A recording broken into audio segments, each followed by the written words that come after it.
नींद आएगी भला कैसे उसे शाम के बाद, रोटियां भी न मयस्सर हों जिसे काम के बाद।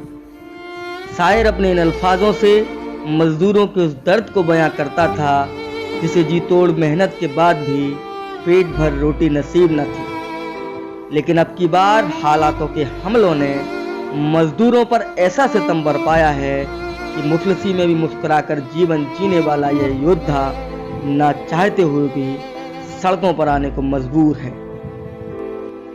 ये मजदूर 2 वक्त की रोटी कमाने निकले थे महानगरों की ओर। आपदा क्या आई, घर लौटने के रास्ते में एक एक रोटी के लाले पड़ गए।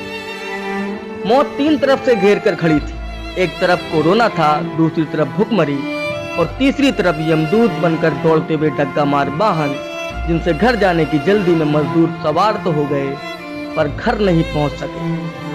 अपने महंगे श्रम से धन्ना सेठों को मालामाल करने वाले मजदूरों की जान कितनी सस्ती हो गई है। बसें और ट्रेनें बंद हो गई तो पैदल ही नाप डाला अपने घर तक का हजारों किलोमीटर का फासला।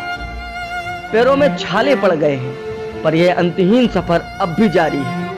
एक ऐसा सफर जिसमें कई जिंदगियां तो सफर के बीच में ही खत्म हो गई। क्रूर काल के पंजों ने किसी को पत्नी से जुदा कर दिया तो किसी को पति से, और किसी की आंख का तारा छीन लिया।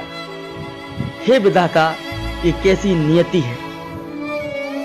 लॉकडाउन की घोषणा के बाद अब गांव की ओर निकले बुंदेलखंड के अलग अलग क्षेत्रों के करीब 1 दर्जन से अधिक मजदूर अपनी जान गंवा चुके हैं। इनमें सागर, झांसी समेत अन्य क्षेत्रों के श्रमिक शामिल हैं। ये सभी हादसों का शिकार हुए हैं, लेकिन हद तो तब हो गई जब सफर की दुश्वारियों से तंग आकर तो कभी कोरोना के डर से एमपी वाले बुंदेलखंड क्षेत्र के 4 मजदूरों ने खुदकुशी कर अपनी जीवन के सफर को बीच में ही खत्म कर दिया।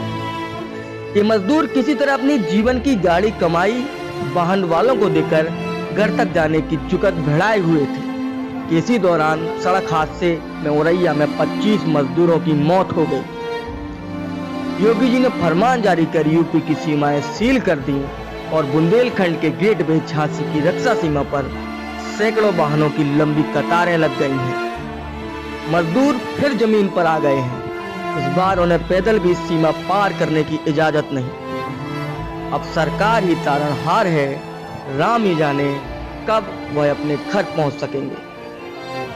बुंदेली तर्कस के लिए ब्यूरो रिपोर्ट।